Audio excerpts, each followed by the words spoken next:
हाँ सुनो, आज जो है हम नया चैप्टर देखने जा रहे हैं, जिस चैप्टर का नाम है मानव कल्याण में सूक्ष्म जीव, यानी मानव कल्याण में सूक्ष्म जीव है। यहाँ पे नहीं छूट गया, कल्याण में सूक्ष्म जीव, यानी इसको कहा जा सकता है कि माइक्रोवेव इन ह्यूमन वेलफेयर। पहले हम समझेंगे बेटा कि क्या होता है माइक्रोवेव किसे कहते हैं, यानी सूक्ष्म जीव किसे कहते हैं। तो सूक्ष्म जीवों को अभी तक जो आप पढ़ रहे थे, अभी तक हमने यही पढ़ा था कि सूक्ष्म जीवों से हानि के बारे में पढ़ा था। अब हम पढ़ेंगे इस चैप्टर में सूक्ष्म जीव से लाभ क्या है। पहले हम समझते हैं सूक्ष्म जीव किसे कहते हैं, यानी वे जीव या कण जो हमें क्या होते हैं, नग्न आंखों से दिखाई नहीं देते हैं, उन्हें हम क्या कहते हैं, सूक्ष्म जीव कहते हैं। यानी ऐसे छोटे जीव जिनको हम नग्न आंखों से क्या कर पाए, न देख पाए, वह क्या कहलाते हैं, सूक्ष्म जीव कहलाते हैं। इन्हें देखने के लिए हमें किसका उपयोग करना पड़ता है, माइक्रोस्कोप का प्रयोग करना पड़ता है। तो आपको बताया गया जिसे नग्न आंखों से नहीं देखा जा सकता है, यही बताया गया, जिसे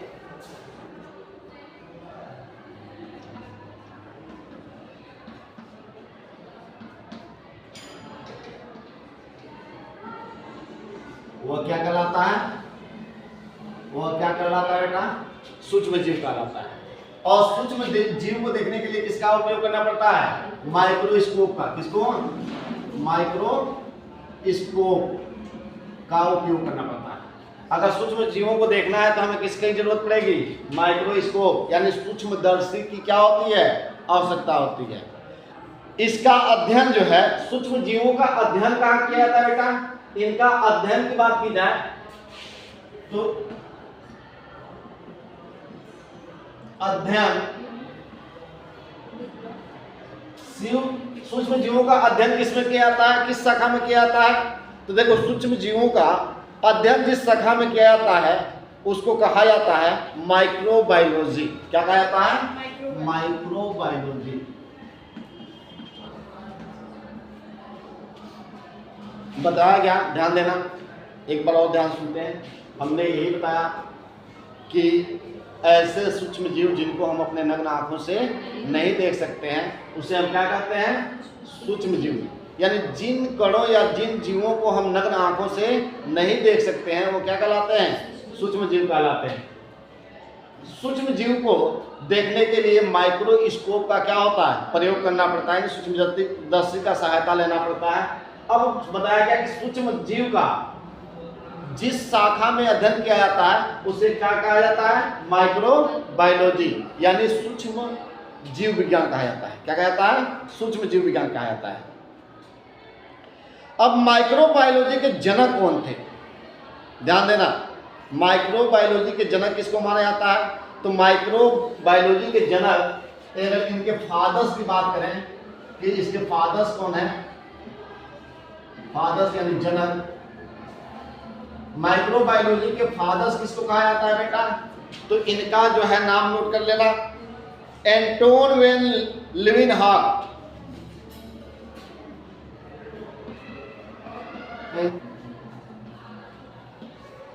यानी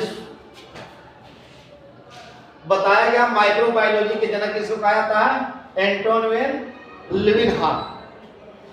इन्हें क्यों कहा जाता है बेटा, इन्हें इनका जनक क्यों माना जाता है, इसका पिता क्यों माना जाता है।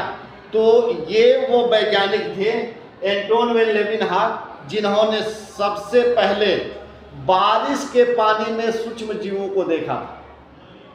बताया गया लिविनहाग को क्यों माना जाता है फादर्स, क्योंकि ये ही वो वैज्ञानिक थे जिन्होंने बारिश के पानी में सबसे पहले किसको देखा था, सूक्ष्म जीवों को देखा था। अब सूक्ष्म जीवों का उदाहरण कहाँ आपको मिलता है देखने को, तो सूक्ष्म जीव का उदाहरण देखोगे, इसका एग्जाम्पल देखोगे, तो इसका एग्जाम्पल जो है R.H. विटकर ने, आप लोगों ने अभी 11 में पढ़ा था, 5 जगत प्रणाली पढ़े थे ना, तो उसमें 5 जगत प्रणाली को किसने दिया था? आर.एच. व्हिटकर ने दिया था। किसने दिया था? और इसमें जो है ये 5 जगत प्रणाली में इन सूक्ष्म जीवों को इन्होंने क्या किया था? रखा था। कौन? आर.एच. व्हिटकर ने। ठीक है ना? आर.एच.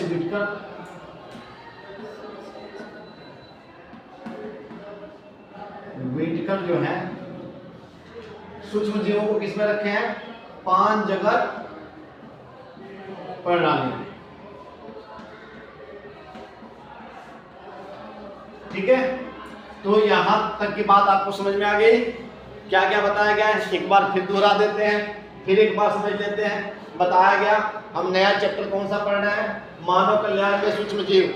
यानी अभी तक तो हम लोग पढ़ रहे थे कि सूक्ष्म जीवों से मानव को क्या हानियां हैं। अब हम पढ़ रहे हैं सूक्ष्म जीवों से मानव को क्या लाभ है। पहले बताया गया कि सूक्ष्म जीव यानी ऐसा जीव जिसको हम नग्न आंखों से नहीं देख सकते हैं, वह क्या कहलाता है? सूक्ष्म जीव कहलाता है। बताया गया कि सूक्ष्म जीवों को देखने के लिए माइक्रोस्कोप की हमें क्या होती है? आवश्यकता पड़ती है। माइक्रो ये जो है अब सूक्ष्म जीवों का अध्ययन किसमें क्या किया जाता है? तो माइक्रो बायोलॉजी में किया जाता है। अब माइक्रो बायोलॉजी का जनक किसे कहा जाता है? पिता किसे कहा जाता है? तो एंटोन वेन लीवेनहॉक को कहा जाता है। क्यों कहा जाता है? क्योंकि ये वो वैज्ञानिक थे जिन्होंने सूक्ष्म जीवों को सर्वप्रथम कहाँ देखा था? बारिश के पानी में देखा था। इसका एग्जाम्पल यानी आर.एच. व्हिटकर महोदय ने सूक्ष्म जीवों को किसमें रखा था?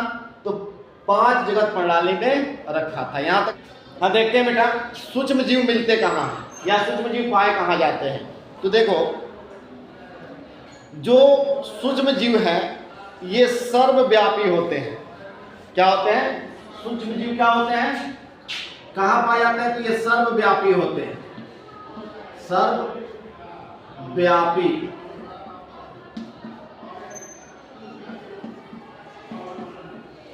सर्वव्यापी होते हैं का मतलब क्या है?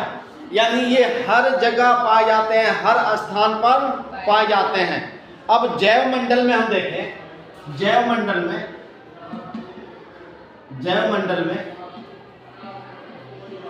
तो जैव मंडल की बात की जाए तो ये जैव मंडल में कहाँ कहाँ पाए जाते हैं? तो ये जो है स्थल मंडल पे भी पाए जाते हैं। कहाँ पाए जाते हैं? स्थल मंडल,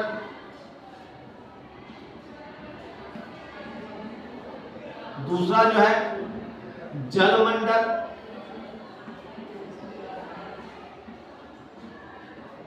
और तीसरा क्या है? वायुमंडल। क्या है? वायुमंडल। वायुमंडल यानी बताया गया आपको कि जो ये सूक्ष्म जीव है ये सर्वव्यापी होते हैं। ये स्थल पर भी पाए जाते हैं, ये जल के अंदर भी पाए जाते हैं, और ये वायु में भी क्या होते हैं? उपस्थित होते हैं। यानी कहा जाए, आपको ये भी ध्यान देना, ये बताया गया कि हर जगह ये उपस्थित होते हैं। कुछ ऐसे जगह हैं जहां पर जीवन संभव नहीं होने का क्या है? नहीं हो सकता है, उन परिस्थितियों में भी पाए जाते हैं। जैसे अगर हम देखें तो ये यानी कुछ ऐसे जगह पाए जाते हैं जहां कोई जीव उपस्थित नहीं होते, उन जगह पाए जाते हैं। जैसे बर्फ की परत में पाए जाते हैं। बर्फ के परत के अंदर कोई जीव जीवित रह पाता है, लेकिन वहां पे ये सूक्ष्म जीव क्या होते हैं? पाए जाते हैं। गर्म पानी के झरने में पाए जाते हैं। जो गर्म पानी जहां टेम्परेचर क्या होता है? 100 डिग्री सेल्सियस टेम्परेचर होता है, वहां पर भी पाए जाते हैं। यानी जो पानी उबलता हुआ गर्म पानी होता है वहां पर भी सूक्ष्म जीव क्या होते हैं? पाए जाते हैं। जहां और रेतीले भागों में जहां टेम्परेचर क्या होता है? 100 डिग्री सेल्सियस होता है, यानी उतनी गर्मी में भी ये क्या रहते हैं? क्या होते हैं? पाए जाते हैं। अवायवी का मतलब है जहां ऑक्सीजन उपस्थित नहीं होता है वहां पर भी ये क्या होते हैं? पाए जाते हैं। ये अम्लीय वातावरण में भी पाए जाते हैं, लवणीय वातावरण में भी क्या होते हैं? पाए जाते हैं। तो ये इनके क्या है? पाए जाने के स्थान है। क्या क्या बताया गया? पहले तो ये 3 स्थल मंडल, जल मंडल, वायुमंडल, और साथ ही बताया गया कुछ ऐसी परिस्थितियां जहां जीव जंतु नहीं रह पाते हैं, उन परिस्थितियों में भी पाए जाते हैं, जैसे बर्फ के सिल्लियों के अंदर, गर्म पानी के झरनों के अंदर। इसके बाद से बताया गया जहां टेम्परेचर हाई होती है, बहुत ज़्यादा टेम्परेचर होती है, रेतीली भागों में वहां भी पाए जाते हैं। और इसके बाद से आपको बताया गया ये अम्लीय वातावरण में भी रह लेते हैं, लवणीय वातावरण में भी रह लेते हैं। अब इनका जो है सूक्ष्म जीवों का आकार देखेंगे। अब क्या पढ़ेंगे? सूक्ष्म जीव का आकार।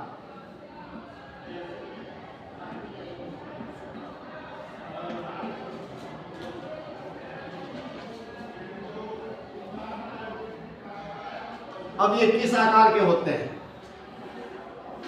देखते हैं। सूक्ष्म जीव जो है किस आकार के होते हैं? बताया जा रहा है कि जो सूक्ष्म जीव होते हैं ये कई आकार में पाए जाते हैं। ये जो है गोलाकार भी होते हैं, छड़ाकार आकृति के भी होते हैं, सर्पाकार आकृति के होते हैं, यानी ये गोल आकृति में भी होते हैं। क्या होता है? छड़ के आकृति के भी पाए जाते हैं। इसके बाद से बताया कामा के आकार के पाए जाते हैं।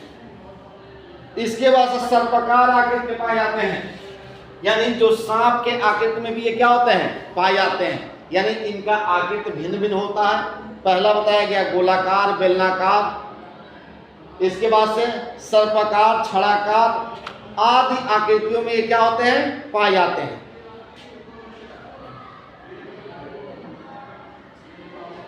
अब एक चीज मैंने अभी बताया आप लोगों को इन सूक्ष्म जीवों के बारे में, देखना सूक्ष्म जीवों के बारे में बताया कि ये नग्न आंखों से इनको देखा नहीं जा सकता है, लेकिन अगर इनको क्या किया जाए, नग्न आंखों से अगर ये दिखाई नहीं देते हैं बेटा, तो इनको क्या किया जाए?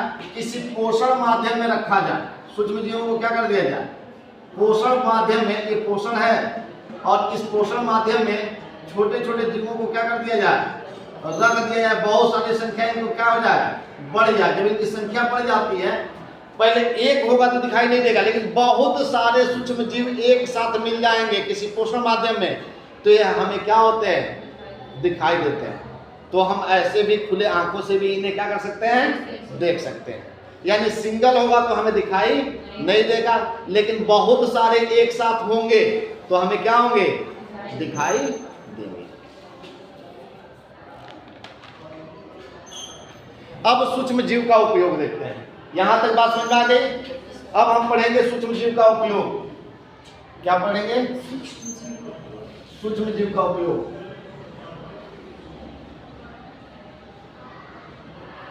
सूक्ष्म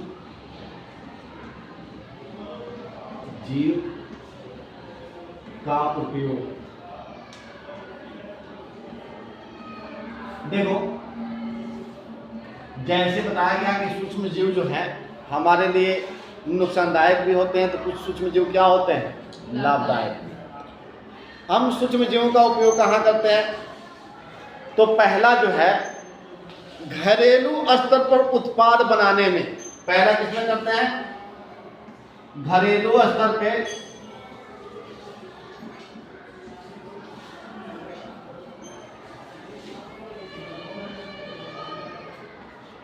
उत्पाद बनाने में।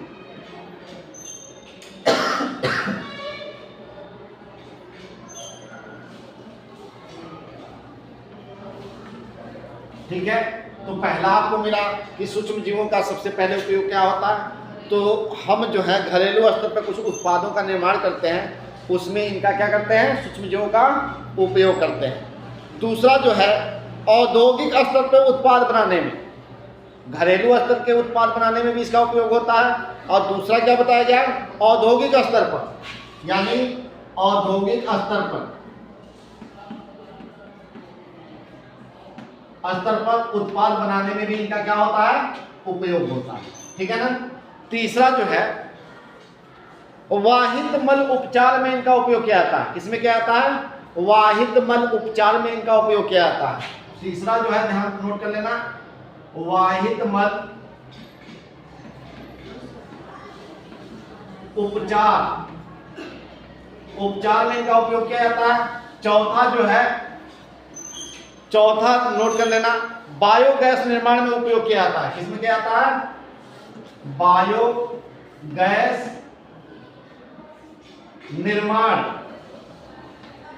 में सूक्ष्म जीवों का क्या किया जाता है, उपयोग किया जाता है। पांचवा नोट कर लो, पांचवा जो है जैव उर्वरक उत्पाद में इनका क्या किया जाता है, उपयोग किया जाता है। क्या है, जैव उर्वरक उत्पाद।